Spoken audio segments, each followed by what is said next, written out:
Greatness is a choice, not a gift, not luck, a choice. Every single day you decide who you are. When that alarm goes off, when your body's tired, when nobody's watching, that's when it's built. That's when character gets tested. Discipline, focus, consistency, those are the things that separate average from elite. Everybody wants to win, but not everybody wants to prepare. Not everybody wants to sacrifice their comfort for growth.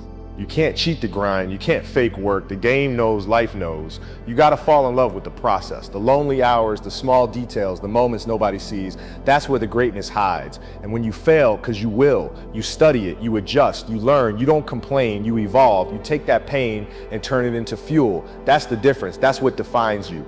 See, success isn't something you chase, it's something you attract by becoming the person who deserves it.